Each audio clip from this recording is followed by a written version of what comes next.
Good morning. I think it's become kind of a typical Hassan Nasrallah speech on the rhetorical level, the threats of retaliation, of supporting the Palestinians, but at the same time, very cautious and always delaying what's going to happen to the next speech. And there is a next speech will come on Friday, and it's Friday's sermon. But I think the message, all in all, that the Hezbollah is not interested in a full-blown confrontation with Israel, but at the same time, the danger, they are both sleepwalking into that. And again, we need to ask ourselves, if Hezbollah is not interested in such a confrontation, what it has amassed, 150,000 rockets and missiles, long-range missiles, sophisticated ammunition over the last decade and a half. This creates a situation which is an explosive. But at the same time, it's not only the message from Hezbollah itself, but also from the paymaster in Tehran, that there is no interest in a regional war, but at the same time, there are steps or there are events that might dictate the next days and weeks. Given they have amassed so much weapons, so many militants on combat ready to fight, and yet they're falling short of actually pulling the trigger, what do you think are the factors that are holding back Hezbollah at this point? I think because Hezbollah, for the time being, achieves exactly what it wants, the same as Iran.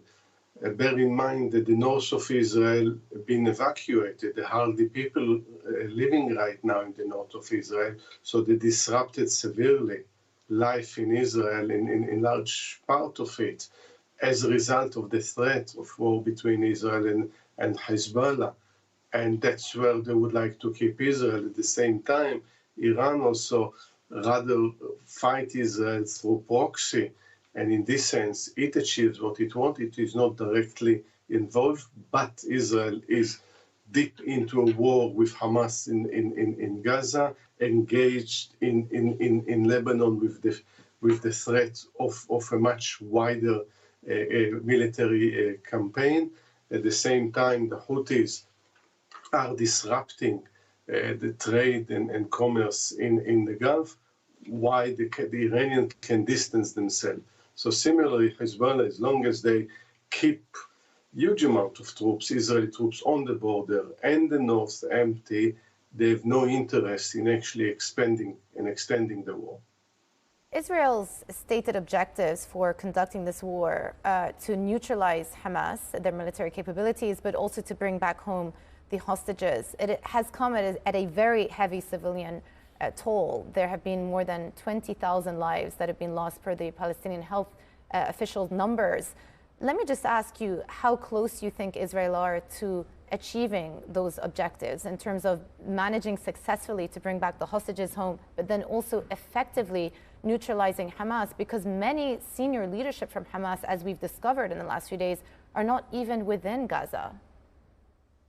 So this is exactly the point. I think Israel, as a result of, I think the shock of 7th of October, and one can understand it, decided to retaliate, immediately, B, with maximum force, but not necessarily with a strategy how to neutralize or eliminate not only Hamas as a military power, but as a political and ideological influence among Palestinians and beyond.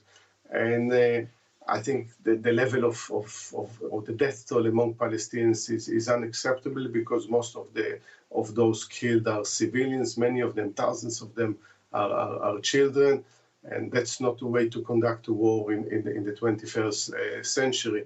At the same time, you see that from military achievements, achieving the objective, it seems that Israel is falling way short, but also losing soldiers, many soldiers in the process, and already talking about a campaign that might last a year or two, which suggests that there was no exit policy, there is no real strategy who is going to govern Gaza, and there is a real danger that Israel will sink in the quagmire of Gaza and controlling 2.3 million people without actually announcing its own security.